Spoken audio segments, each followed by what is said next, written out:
This morning's talk will be by Reverend Teijo Munnich, our own dear teacher. She is a disciple and Dharma heir of Dainin Katagiri Roshi, and she studied with him from 1975 until he died in 1990. She was ordained a Zen priest 40 years ago, in 1981. And already in 1983, she began to envision a residential practice center and community with, at its heart, Zen residential practice for women. This came to be Great Tree. It was incorporated in 2004, and after an extensive search, a suitable location was found in Alexander, North Carolina, and Great Tree opened her doors the following year in 2005. In addition to developing Great Tree, Reverend Munnich is Dharma teacher for the Zen Center of Asheville and the Charlotte Zen Meditation Society in Charlotte, North Carolina. Katagiri, her teacher, in Return to Silence, there's a quote from him: "We need all of us, and we need a place where we can practice the Buddha way together." And Teijo has incredibly been providing this for folks for all these decades. So we thank you, Teijo, for bringing us together in this place and for your ongoing guidance. And Teijo's talk this morning is Jesus was a Bodhisattva.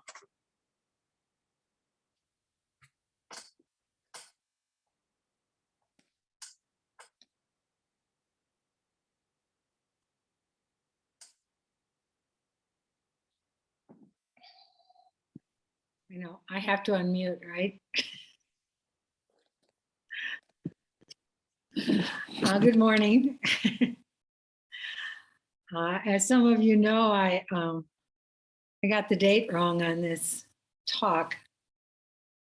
Somehow I thought Christmas was tomorrow. And had I known Christmas was today, I probably wouldn't have scheduled a talk. And I really didn't think that anybody would show up on Christmas, but here you all are.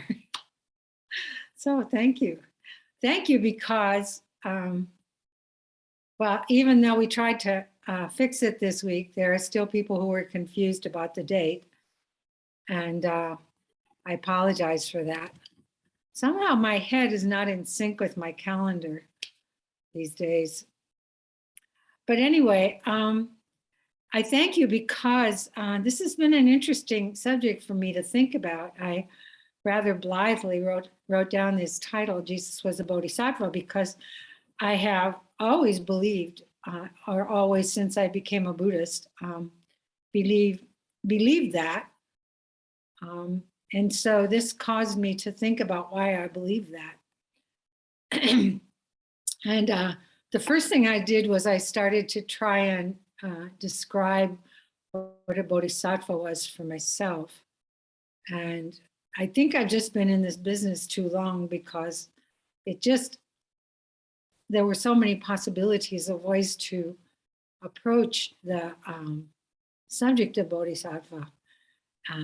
In the Soto Zen tradition, Dogen Zenji very much emphasizes bodhisattva practice, and even to the point where he has kind of redefined the vows that we take as Buddhists to be the 16 bodhisattva vows. And those vows are the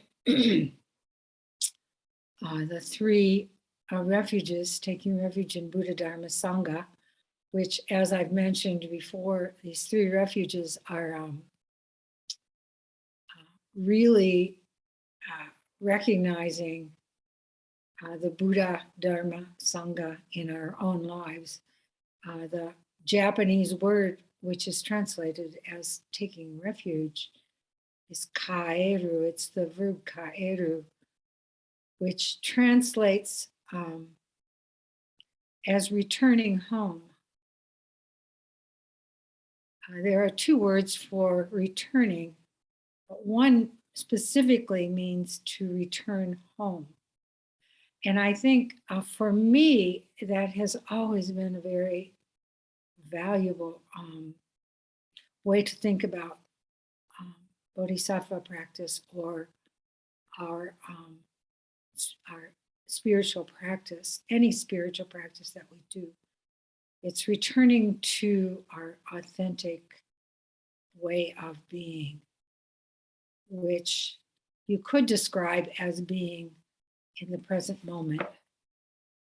But that point of authenticity comes from the recognition of how we can easily become deluded, how we delude ourselves by telling ourselves things are the way we want them to be, rather than recognize things as they are. And so then we start to define things as some things are good and some things are evil, and not recognizing that it's all part of the same reality. So I think Bodhisattva practice, we were recently reading Pema Chodron's Start Where You Are, and she makes the very strong point that our practice, Bodhisattva practice, is not simply about trying to be a certain way that we call good, and defining things as good and evil, but to recognize that these things that we define as good and evil, these things that we want to keep or want to push away, are really all part of our lives, and that we should find ways to understand the value that everything has in our lives. So this Bodhisattva practice is a very comprehensive practice, and is a way of helping us to see, to recognize our tendency to just have things be all about me, and to open ourselves up to the recognition that when we acknowledge our relationship with other beings, we both support and are supported by all other beings. So it's our relationship with life, that interconnectedness that we are within.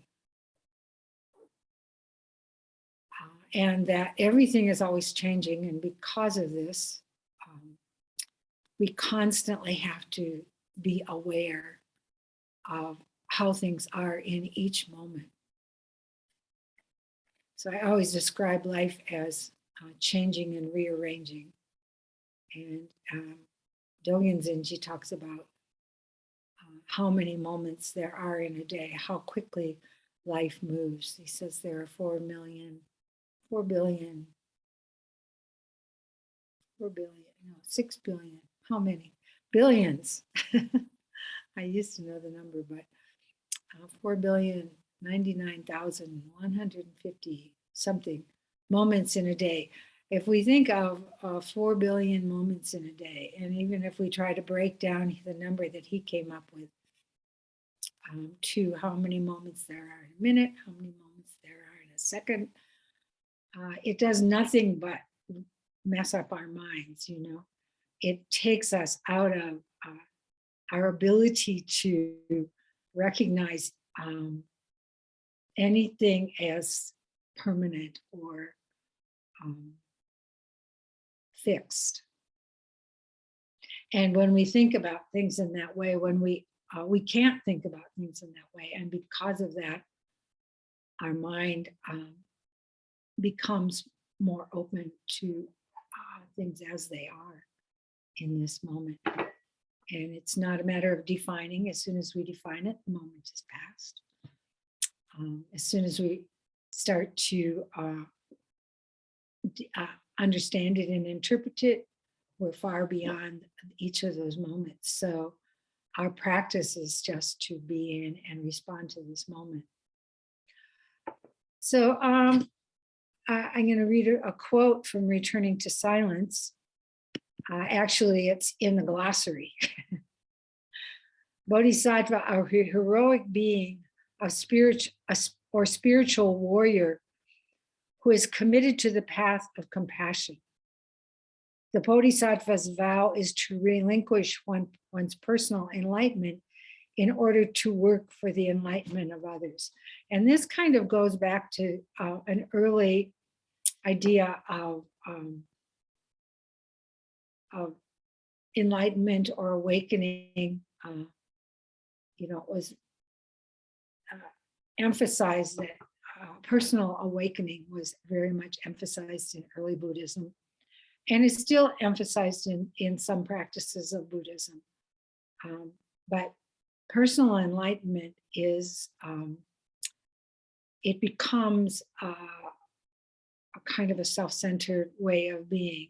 And so it developed into what we call Bodhisattva practice, which is very much of a Mahayana development, but it also, I don't know if Bodhisattva is really talked about in Theravada and Buddhism, but certainly this recognition of awakening and opening ourselves to all beings is there.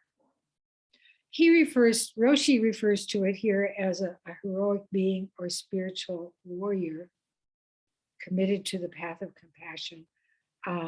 This idea of a warrior is very much a part of Pema Chodron's understanding too. And what she says is, when you take the Bodhisattva vow, you open the windows and doors and invite all sentient beings in as your guests. And in a sense, that speaks to the idea of warrior, because it really takes some courage to step out of ourselves and try to help others.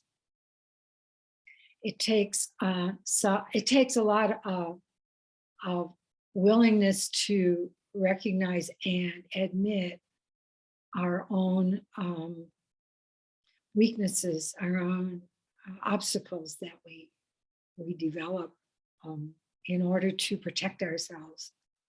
And that takes a lot of courage to admit those things, because somehow we have this idea that we can be and should be and have to be a certain way. And this is a delusion. This is human psychosis. And if we become extremely self-centered, we become more and more psychotic, and we start telling ourselves more and more stories. So this delusion is not only unhealthy for our interactions with other people, because it becomes a source of conflict when we grasp onto the idea of who we are and what life is. But it also, of course, can be very harmful to ourselves, because we become more and more caught in our own delusions.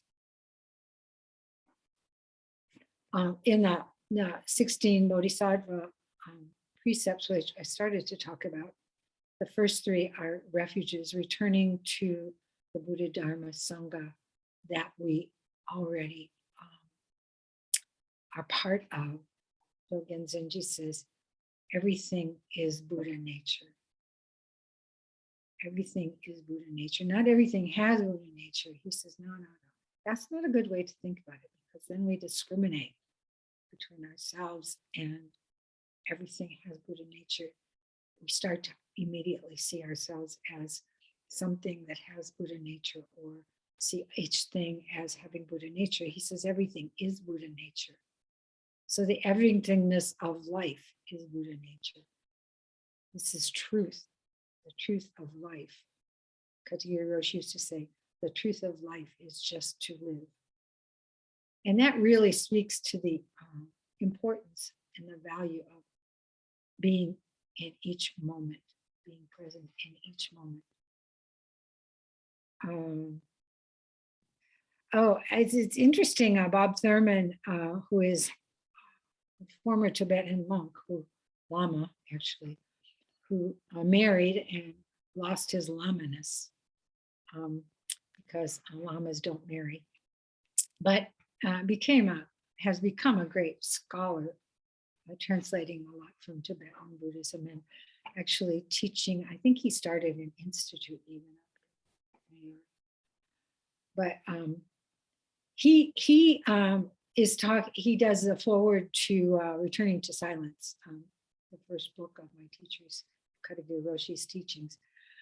And what he says is Katagiri Roshi ends the book with, and some of you just were part of the study, we just studied this book cover to cover.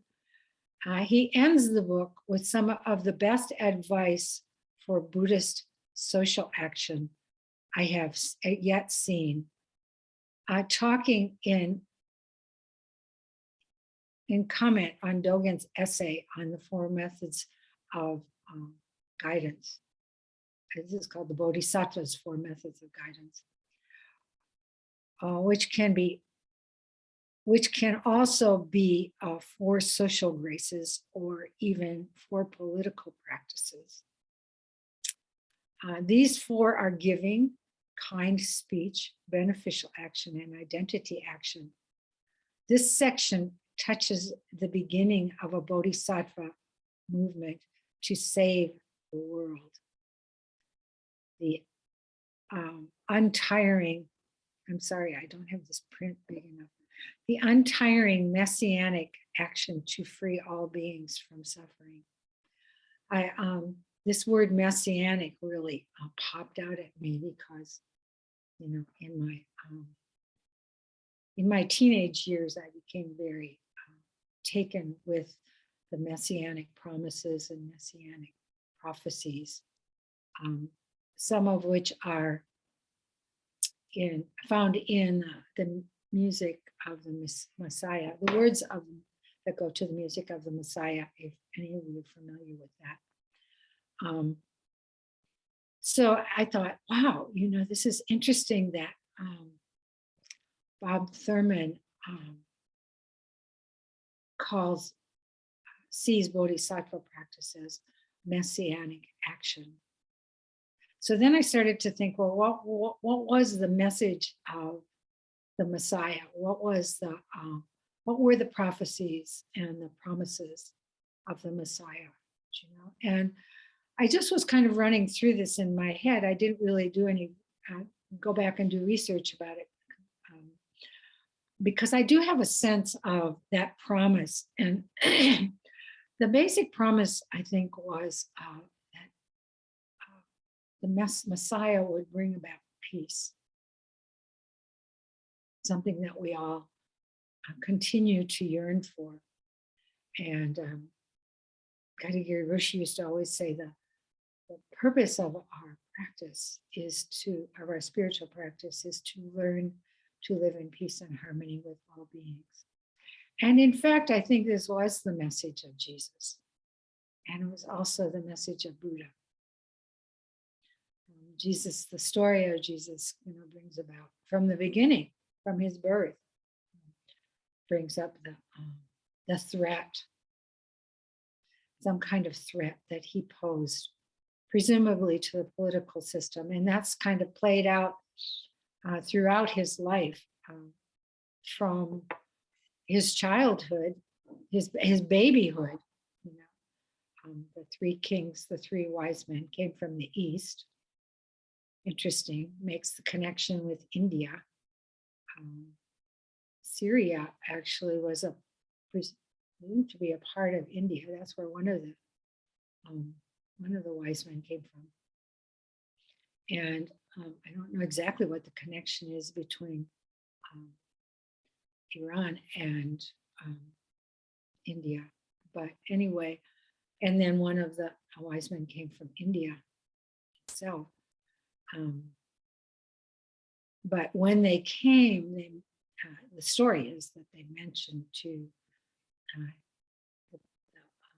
Herod, who was at that time ruler of the area, that they were going to see a king called the King of Peace. But of course, the political powers that be were very threatened by this. And so since Jesus was a baby and since they identified approximately where he was born, the story is that they killed all the babies in that area in order to avoid this baby being able to grow up and take over political power. But of course, that wasn't the point that Jesus was trying to make. And then again, we find him when he's 12 years old getting lost in the temple, where he's talking to all these scholars and these Pharisees and Sadducees and these big shots, in the Jewish tradition, or the Jewish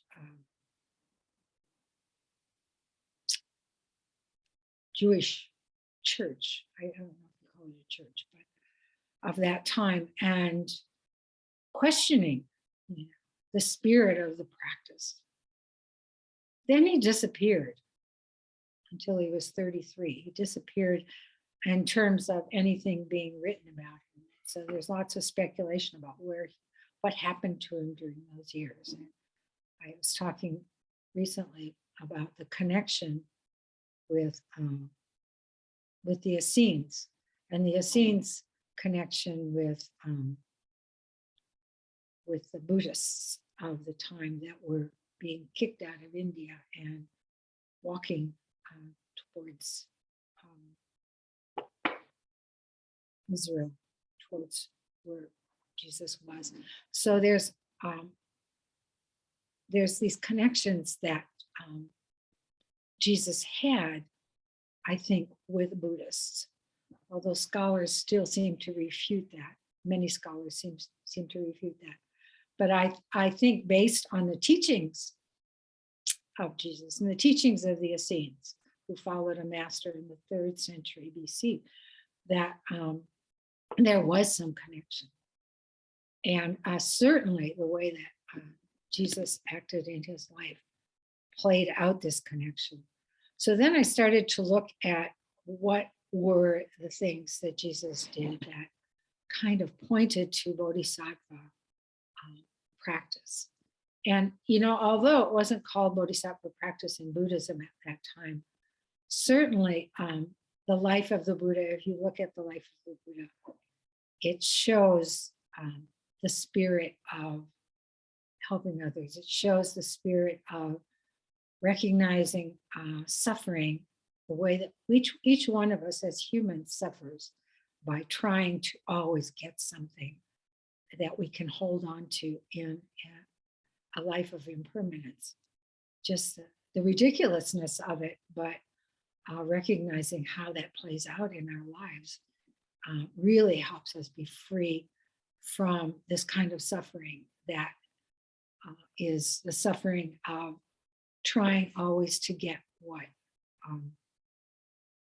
is not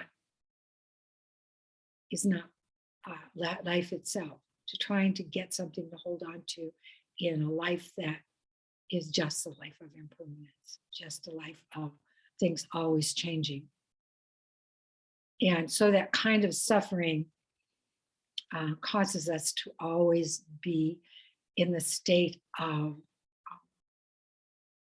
thinking that this is not enough, that always chasing after something that gives us a sense of permanence and a sense of what's the word? Feeling that things are not as wobbly as they actually are. Feeling like the rug is not being pulled out from under us in each moment. But first we have to recognize how we grasp at things. And so clearly this was the message of Buddha. I will help you be free from suffering because I've figured it out. And I think that this was also the message of Jesus Christ. I think that Jesus Christ somehow recognized in the same way, although his teachings are not exactly the same. Second, I'm going to make this a little bit bigger.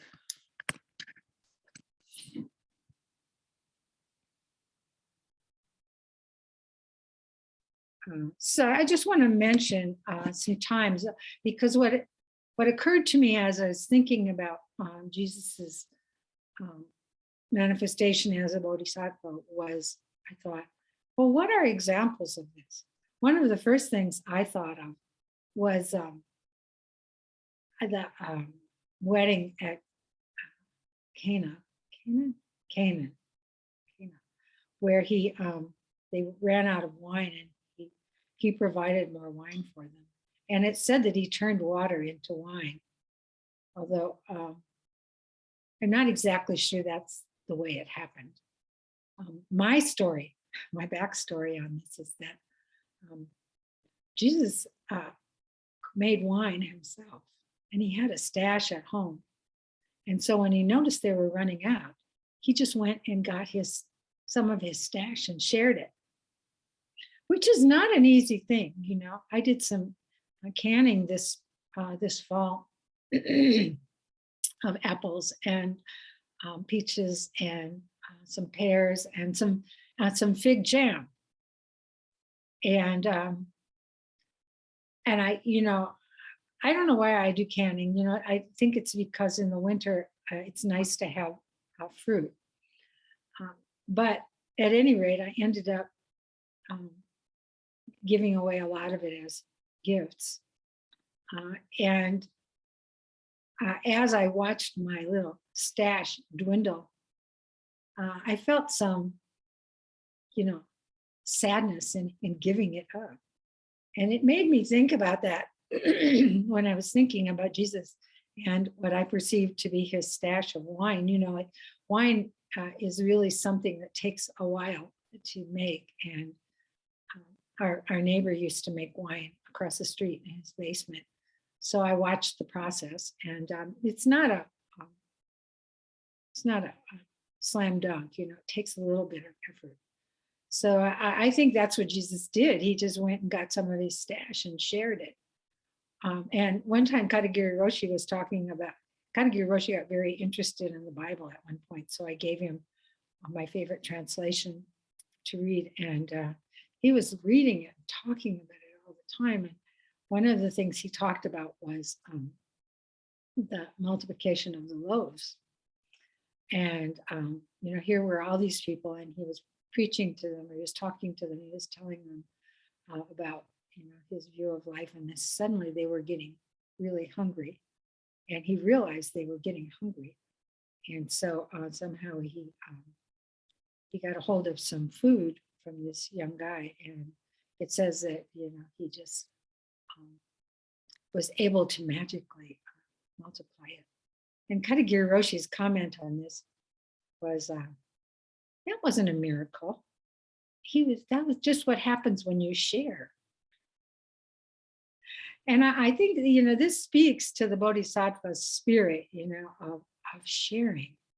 If everybody kind of kicks in what they have and shares, it's like a really great potluck. And so I'm sure that maybe the little boy started it. Maybe the kids understand about this, even though they have trouble sharing their stuff when they get to a certain age. When they're really little, sharing is not such a difficult thing for them. At a certain point, they start to develop an ego, and then sharing becomes more difficult. But I think both of these are examples of that Bodhisattva spirit, that somehow Jesus was able to not only elicit it in himself, but teach how to do it by a simple action of, kind of showing people, bringing forth in people this idea of sharing. I also found a few examples that about Jesus's kindness. Someone wrote about this. I don't know. I found it on the internet. He talks about healing the leper. This leper came to him and asked him to heal him. And I've always been very interested in lepers. And I was just reading about I read a book about Father Damien, who went to live with the lepers at Molokai.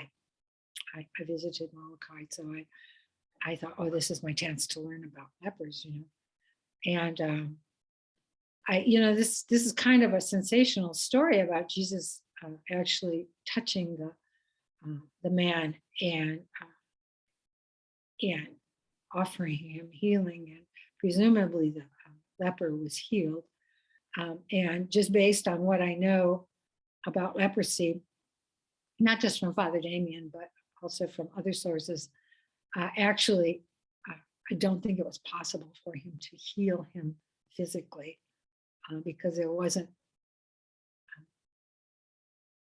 really wasn't a known cure for leprosy at that time.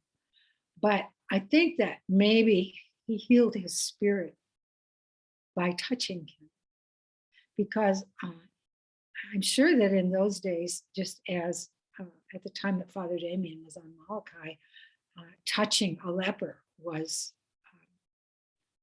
very much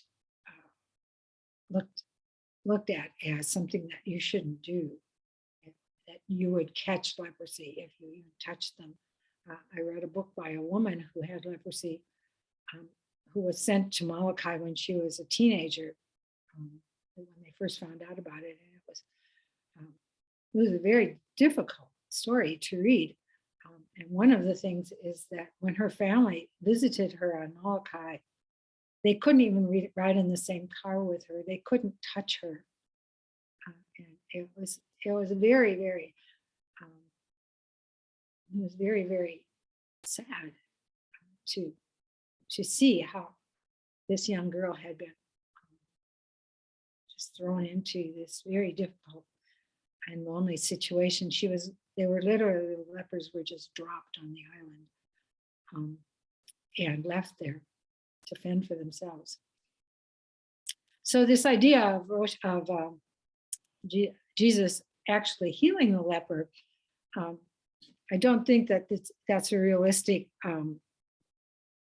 thing, but I think maybe by touching him, by touching the leper, this person was healed in a way that you can't really put your finger on, but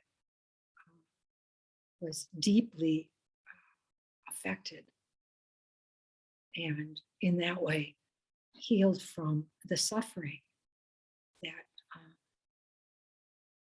was caused by so many people who ostracized this person. And what this commentary says is that Jesus, taking pity on the leper, healed him of the disease. He didn't see the man as a leper, but a human being who was sick and needed his help.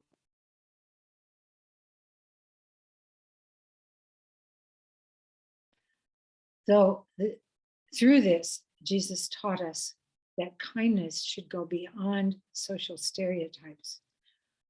We should look at where they're coming from and understand their circumstances. Only then can we develop genuine compassion. And then it says, in the words of Mother Teresa, if you judge people, you have no time to love them. Also brought up was this idea of dining with a sinner. Zacchaeus was a little guy who couldn't see Jesus. He was a tax collector, actually.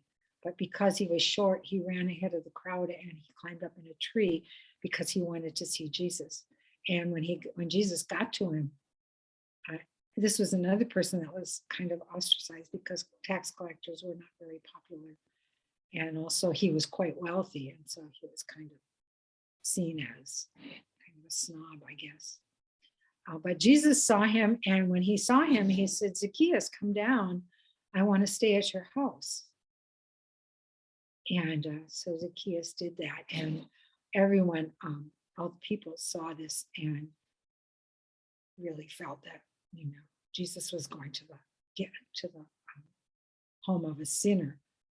But Zacchaeus responded very much to Jesus's willingness to come to his home, and he gave away a lot of his wealth.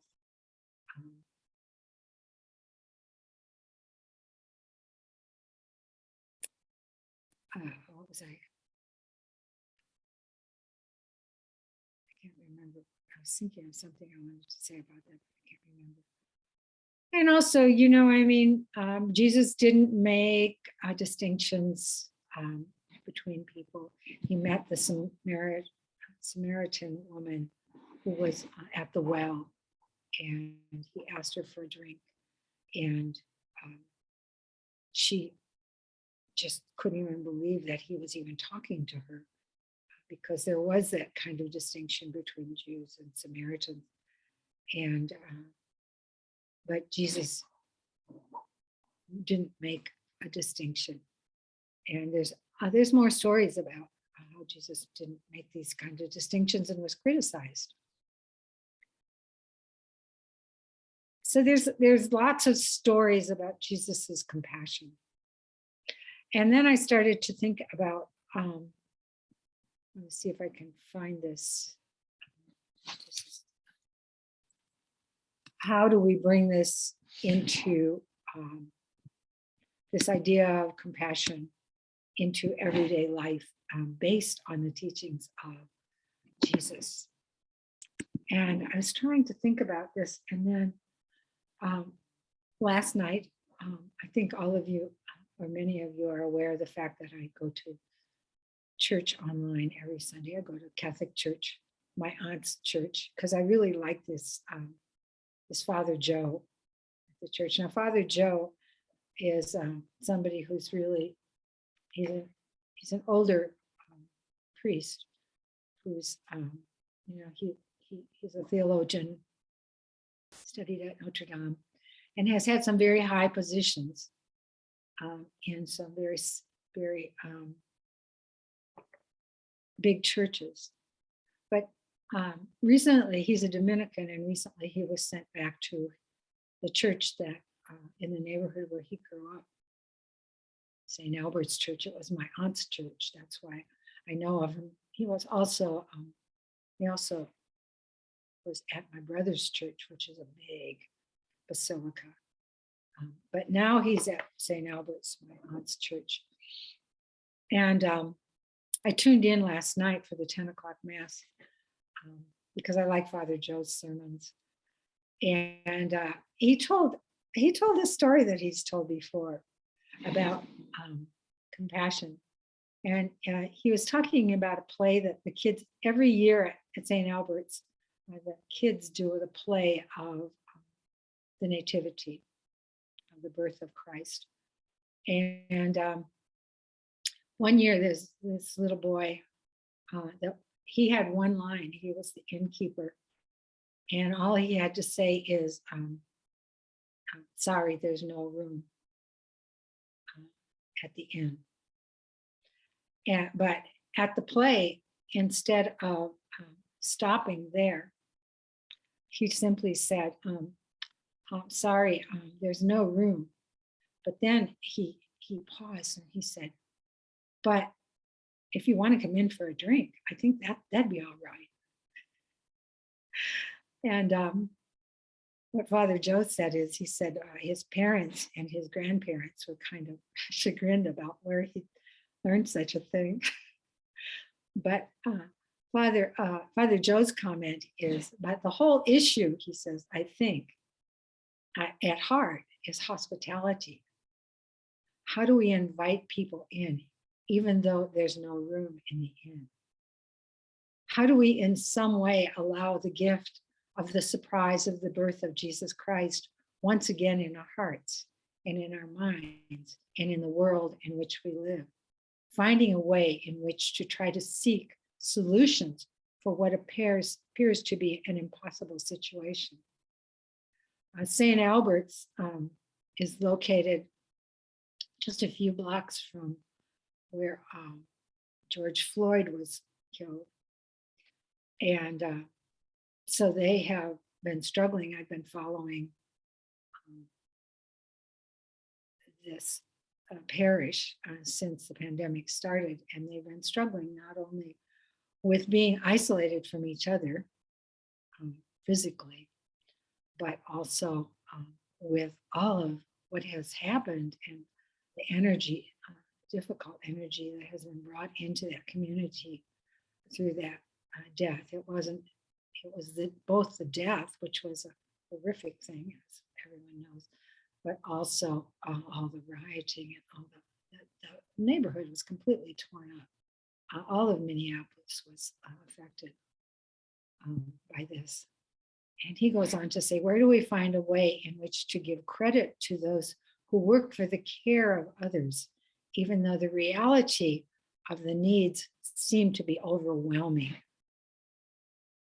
Where do we find a way in which to give credit to those who work for the care of others, even though the reality of the needs seems to be overwhelming? This idea of something being overwhelming or even impossible speaks to the Bodhisattva vows.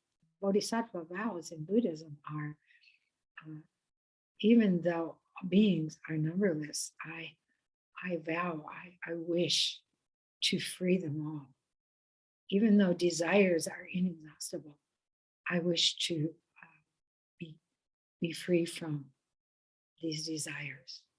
Even though the dharmas, the teachings, the truth is boundless, I vow to master it. Even though the Buddha way is unsurpassable, I vow to attain it. And the whole point is that we can't do these things, but yet we make the effort. Even though these things are impossible, we make the effort. And that through that effort, even though we can't resolve these things, we still create a spirit that helps, that really helps. He goes on to say, where do we find ways in which to care for those women and men in hospitals caring for victims of the pandemic? Finding ways in which to courageously thank them for the gift of what they are willing to do, exhausted as they are. And then in the midst of these new strains, we search for ways to do the right thing, to find the experience of healing grace and the gift of God's presence, working through the science that surrounds us and the medicine that is available to us, working against what oftentimes seems to be an impossible solution. And, I think this also begs the question of how do we see the value of this experience and the value of all experiences? What is it that we call the new normal? What does that mean? I like that idea. I mentioned this the other day of the new normal, and I think we should always be looking for the new normal, looking at what is possible and what is positive about these situations. He goes on to say, we have come almost 2 years now in this pandemic, and we are searching for ways by which to maintain the gift of our self-esteem, to find ways in which to search for the new normal, to find ways in which we can be comfortable with one another, just in the experience of gathering here, let's say at St. Albert the Great, or wherever it will be for dinners tomorrow with family and with friends. And then he talked about a cousin of his, this priest, Father Tony Kilroy. And he was driving back from a luncheon a few days ago with some friends, and he got a phone call, and it was a man who called and said, I knew your cousin, Father Tony Kilroy, and I need to call him every year on Christmas because I needed a sort of Father Tony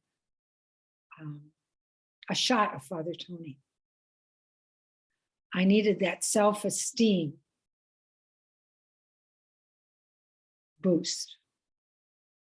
Because oftentimes with the death of my wife and the illnesses I've experienced, I don't always feel like I have the courage to go on. And I called him, and I know he's been dead this past year and a half. And I thought the next best thing was to call you. So he called Father Joe to get this boost of self-esteem. And Father Joe simply said, "Do you know how wonderful you are?" And he goes on to say, for those of us who knew Father Kilroy, that was a standard line. That was his standard line.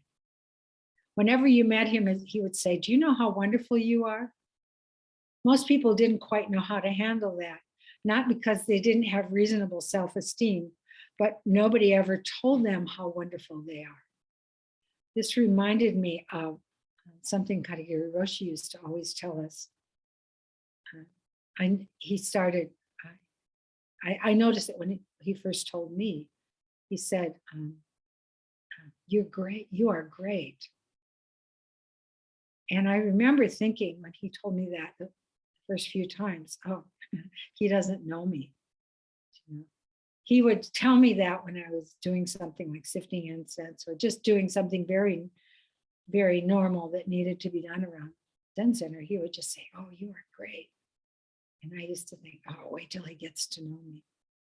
But after a while, I started to realize that he was seeing the greatness. He was seeing what we call Buddha nature, my true nature, our true nature.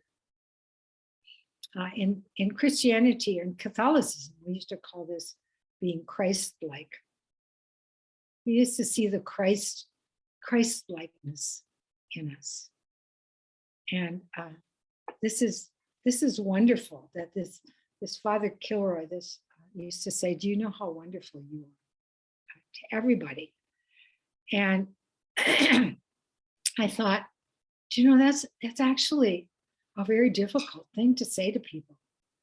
I find that when I try to compliment people or say how much I appreciate them, it's very difficult for them to hear that. And so it makes it difficult for me to say that. So anyway, so I was thinking, what a wonderful person to be able to say that, say how great and how wonderful we are. And he goes on, finally, Father Joe goes on to say, my experience of meeting and knowing Tony, that's his cousin, Father Kilroy. I love that name, Kilroy. My experience of meeting and knowing Tony for so many years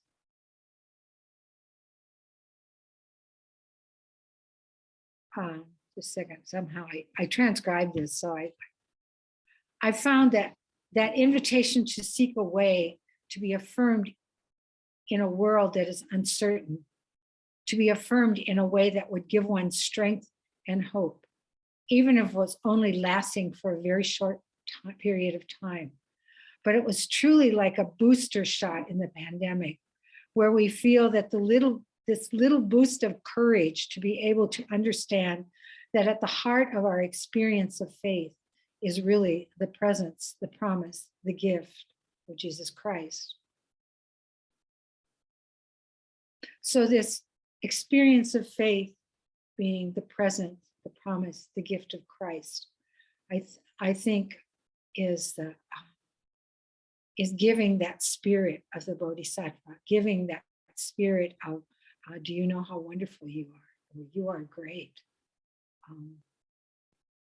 To have the awareness of our own delusion to the point where we can break out of that and share that spirit, which many of us feel at Christmas, that spirit of giving, that spirit of thinking of others, and bring that into our everyday experience of other people so that we don't think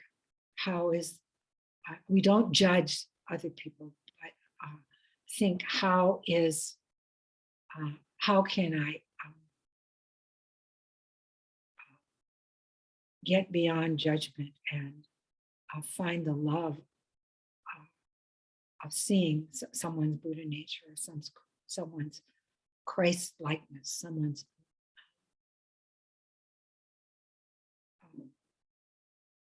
having the compassion and kindness to see the truth of what is underneath those things that we find uncomfortable in life. So that's all I have to say. We've got a few minutes if you want to make some comments.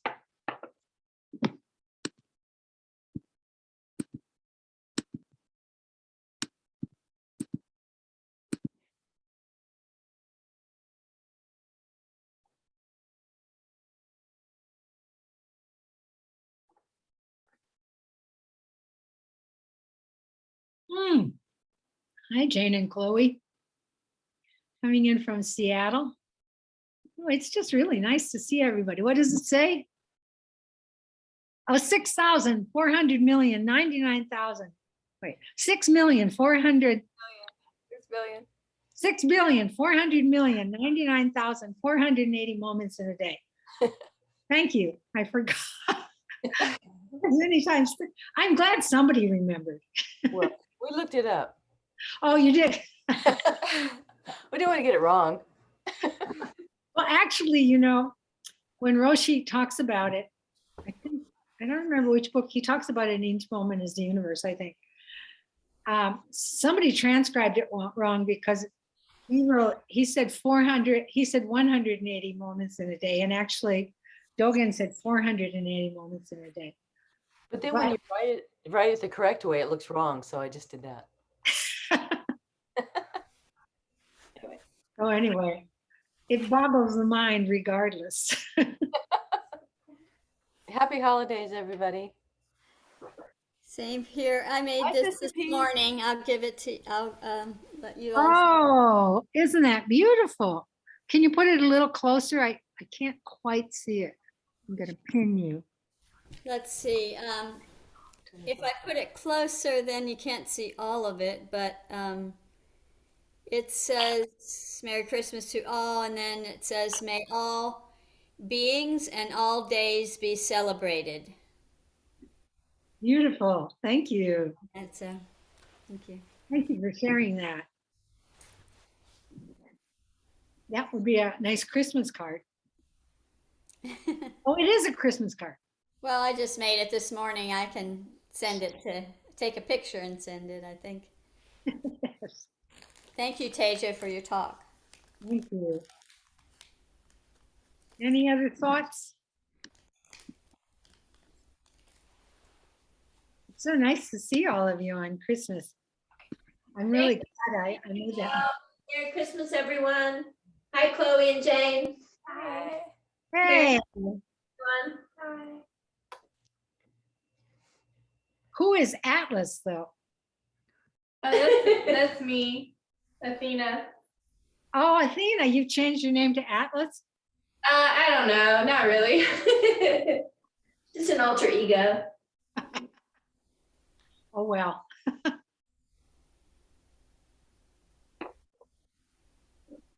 Anything else?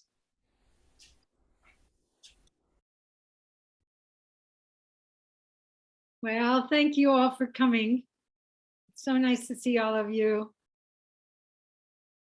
And have a very, very happy and peaceful Christmas. And next year is the year of the tiger. So my teacher in Japan was born in the year of the tiger. And there were some other people there that were born in the year of the tiger in the monastery. And one day, one of the monks was sitting next to me and he said, "What year were you born?" I said, "I was born in the year of the dog." And he said, "Oh, good, I'm going to stay with you. I was born in the year of the sheep and there are too many tigers around here." But I'm sure that the tiger had some very positive qualities and I'm going to explore that. Are there any tigers in the group? Do you know? Nope. Okay, well, anyway, let's celebrate the year of the tiger.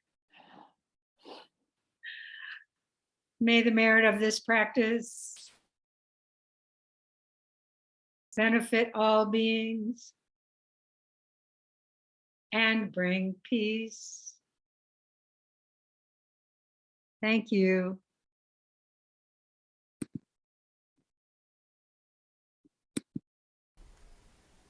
Thank you.